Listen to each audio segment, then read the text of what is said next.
A special thank you to each of our subscribers who make this channel possible. Here's today's story. In a significant policy shift, the Australian government has voted in favor of a United Nations resolution supporting the permanent sovereignty of Palestinians in the occupied territories.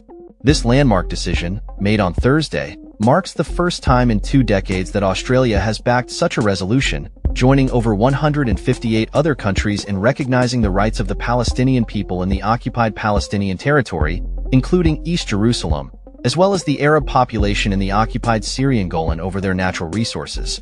Despite this supportive vote, Australia has maintained its position on final status issues, emphasizing that matters such as borders, security, and the status of Jerusalem must be resolved through negotiations aimed at achieving a two-state solution.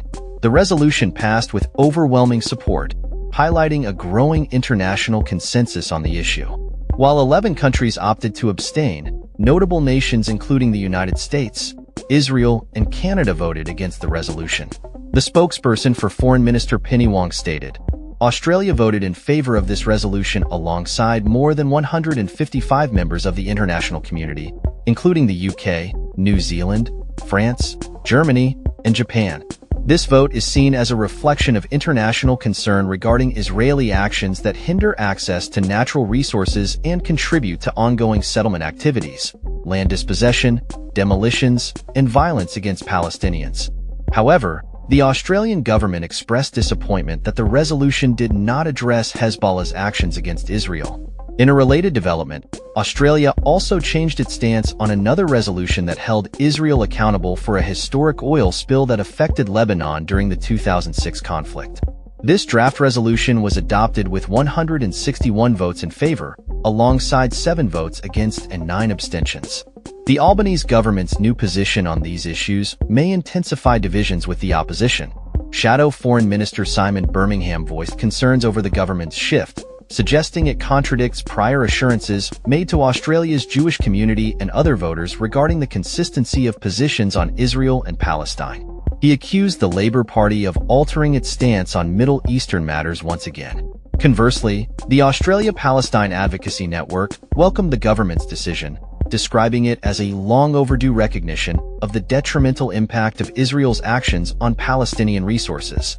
Nasser Mashni, president of the network, stated, "Australia's support marks an acknowledgement of the catastrophic impact of Israel's relentless appropriation and destruction of Palestinian resources, and sends a clear signal that the world is demanding accountability for these injustices."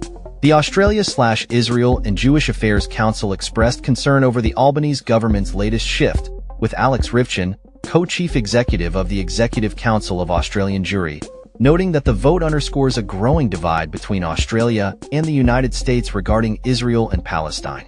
This change in Australia's Middle East policy could potentially lead to tensions with the incoming administration of U.S. President-elect Donald Trump, who has indicated strong support for Israel. Marco Rubio, the incoming Secretary of State, has previously opposed calls for a ceasefire in Gaza, further complicating diplomatic relations moving forward. In a separate but notable event, former South Australian Liberal leader David Speers made headlines as a court granted him permission to travel overseas amid his ongoing legal issues.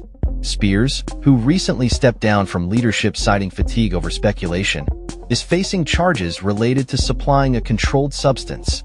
His legal representative sought to have his bail conditions varied to facilitate international travel, which prosecutors agreed to, provided he submits his travel itinerary to police and secures a $15,000 guarantor.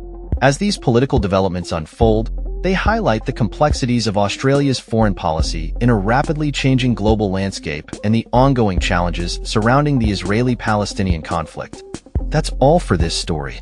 We upload videos every day covering many different subjects, so hit that subscribe button to stay informed. Thanks for watching.